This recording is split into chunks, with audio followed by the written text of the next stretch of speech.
Colossians chapter number 2. It will help us. Let's read from verse number 10 and number 6. Colossians chapter number 2, verse number 6. We will take it from there. So let's begin to look at it. As ye have therefore received Christ Jesus the Lord, so walk ye in him. Let me explain. Just like you received Jesus Christ by faith, you walk like that by faith. Beware. Somebody say beware. We want to talk the matter now. Beware lest any man spoil you through what? Philosophy and vain deceit, after the traditions of men, after the rudiments of the world, and not after Christ. Just as you have received Christ, walk like that. When you are walking like that, beware, because men will come and spoil you. How will they spoil you? Through philosophies. What are philosophies? They will gather statements, gather things, say some exoteric things, give you some certain information that is beyond your reach, some informations that look and sound very powerful, yet they are null and void, because they begin to give you ideas that there is a place, there is an environment, there is a realm you need to touch in Christ. Hear me, there are no realms anywhere. If any man be in Christ, he is in that realm already. That is the highest realm. Vain philosophies, so through philosophies and vain deceit, after the traditions of men, after the rudiments of the world, and not after Christ. Listen to me. Now that you are born again, everything about you is after Christ. If there is any addition that somebody is adding for you, that is called what is called philosophy. If somebody is adding realms for you, it is philosophy. If somebody is adding what they call portals for you, they are all philosophy. They are called vain deceit. They don't take you anywhere. The highest realm a believer will attain is to be in Christ. Ephesians chapter number 2 from verse 4 to 7. Let me show you something there so that you can hit this thing. But God, who is rich in mercy, look at what he did for us. For his great love wherein he loved us. Next verse. Verse 5. Even when we were dead in sin, had he done what? Quicken us together with who?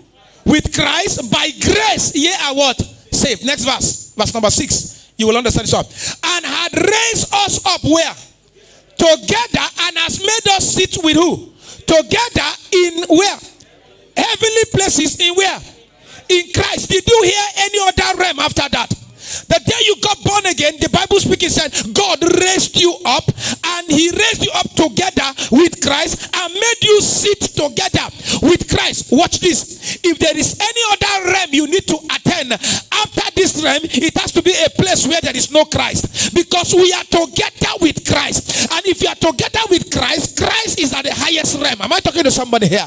And somebody comes to tell you, my brother, there is a realm, it is a portal, there is a place you have to attend. You have to attend it by some level of fasting and prayer. There is a kind of prayer and worship. You worship, then you will be able to attend the realm. Hear me, if there is any realm you will have to attend outside Christ, then it is not Christ, it is something else. If it is Christ, you are seated with Christ. The only thing that happens to you is that you grow in consciousness, you grow in knowledge. You don't change realm, you grow in knowledge. No realm is changed. Colossians 2:7, we're going to take it to 10. Colossians 2:7, we're going to take it to 10. Beware lest any man spoil you through what? Philosophy and vain deceit, after the traditions of men, after the rudiments of the world, and not after Christ. Verse number 9. For in him, in who? Talk to me, church. In who? Who is the him there? Christ. For in him dwelleth how many? All the fullness of the Godhead, what?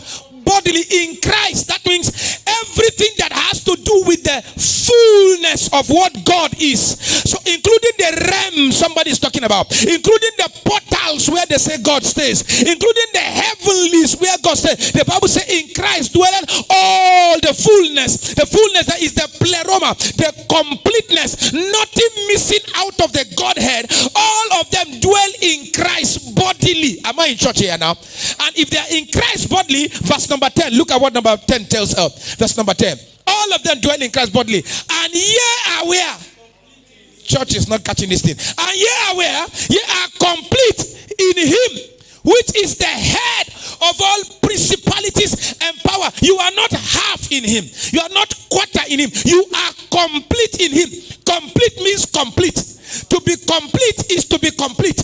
There is no complete more than complete. Somebody's not catching this now. Anytime you try to complete becomes incomplete. If it is complete, you don't complete it. Am I in church here? So the Bible said, beware, because men will deceive you with philosophy. Can I say this here? Some people are so eloquent, what they call orators. They talk, and when they finish talking, you begin to wonder, where did they get all these things from? They join English together and the thing sounds very, very perfect. They bring words, try to say things that are out of this world, things that will beat your imagination, bring exoteric statements. They read books about witchcraft and their activity. They carry those statements from witchcraft books they read about how some witches enter levels of realm by certain level of sacrifices they did. Are you in church here now? Haven't you read books how somebody was a witch from level 00, he went to level 003 by some level of sacrifice he did. From level 003, they went to level 006. From 6 to 666. From 666, they grew to 999. From 999, they overthrew devil himself. Have you heard that kind of a thing before? And somebody begins to say it is the level of their sacrifices, and they were able to cross from portals to realm, from realms to dimensions. That is how they were growing. Hear me. Christianity is not witchcraft. I mean, are you in church here now? Christianity is not witchcraft. Some can be very, very eloquent. Be careful when you find eloquent people talking.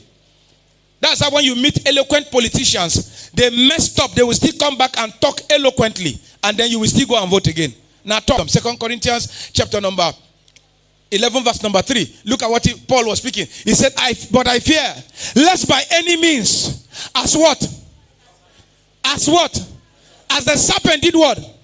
Beguile Eve. That word beguile means he played on her intelligence. Deceived Eve. He came with enticing words. Hello? Watch this. How did he come with enticing words? Did God say you should not eat from everything? She said, God said we should eat everything. But from this tree we should not eat. The devil said, why?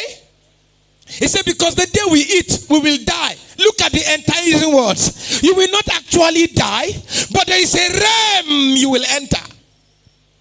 You will not actually die. When you eat this fruit, there is a portal that will open. You will not actually die. By the time you eat this fruit, there is a dimension that will open. That in that dimension, you will be like God. Enticing words. Sweet words. It sounds good to the ear. So at the end of the day, what will happen? When you find things not working the way they're supposed to work around you, instead of you to sit down and look at it and know that by knowledge you'll be able to unfold this thing, something begins to tell you there is a realm, there is a portal. It's because you have not entered. And can I shock you? The person telling you to enter a realm and a portal is also looking for a realm and a portal.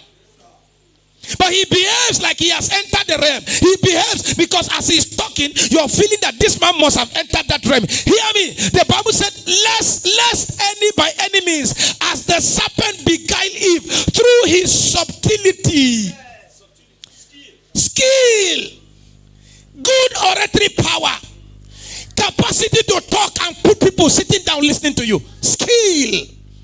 There are people that when they finish talking, you feel useless in front of them because the words they speak, the way they arrange the English together, the way they cut down words, the way they are able to coin out statements. Sometimes some people carry their tribal proverbs and coin it into the gospel and make you think it's what God said. They know how to put it together. Skill. And so your mind should be corrupted by the simplicity. Simplicity. Hear me. Christian life is a simplistic lifestyle.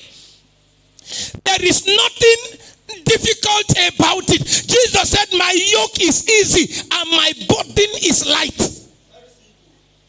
As simple as it is the simplicity of it. But hear me, all those superfluity of words will take you away from it. Very soon, you will begin to quest for a realm that does not exist. The mind has something like this. When you begin to tell a mind that there is something somewhere, even though it doesn't exist, the mind will begin to quest for it, even though it's not there. I see people running from one place to another, all in the name of looking for a realm. They travel to mountains to go and pray. And then you hear pastor say, by the time I come back, after that kind of prayer, I will enter a realm. Hear me, that is a deception. The only realm a believer enters is in Christ. Now that you are in Christ, the next thing you need is that the eyes of your understanding be enlightened. When your eyes open, then you begin to know what are the riches of his glory. Everything that is meant for you is in that same realm. But until knowledge comes in, you will be in that highest realm and not manifest the highness. Don't let any man entice you, my brother. Don't let any bishop anywhere entice you. Don't let any apostle anywhere entice you. Don't let any pastor, reverend anywhere entice you. Stay with the simplicity that is in the word. The word says you are seated with Christ in the heavenly places. Together with him. There is no time that Christ leaves you. You are together with him. So that you are in him, sir. No time. There was never a time he walked away from you. So you begin to look for where he is by any realm. No, sir. The day you got born again, you were born in him. The Bible says, for as he is, so are we. Do you know what he promised? He promised and said, I will never leave you nor forsake you. If he said that, it means he has been with you. If he has been with you, then you are in the highest realm. I heard somebody was speaking. He said, when you watch this television, do you know that sound transfers demons? You are telling believers that sound transfers. So when you are watching this television, for example, if you watch some of those movies, there is a way as you are watching them, the sound there will be transferred into you. You know, demons move on vibration. If they like, let them move on elevation. Are you in church here now? Demons move on vibration. So if you are watching this thing through vibration, they will enter your body. I am seated with Christ in the heavenly places, far above principalities and powers. Then vibration will carry demons and enter into me. And then people are sitting there and say, revelation. Listen to me. That is not revelation. That is a misrepresentation of the real life in Christ. Misrepresentation. How do we think? Can I say this here? Many people think that Christianity should practice like witchcraft. Though. They think that Christianity should practice. That is why, Pastor, church has become a place where mediums are used. Hello? Today it is oil. Tomorrow it is salt. Next week it is koboko. Another time it is water. Another time it is cutlass. People carry all manner of things to church. Why? Because they are already looking at Christianity like a younger brother of witchcraft. So if witches use koboko, church use koboko. If witches use cutlass, church use cutlass. If you witches use broom, church use broom. If witches use oil, church use oil. Hear me. Christianity does not have any bearing with witchcraft. There is no change of realm. We are already there, seated with Christ in the place of victory, and that victory is once and for all.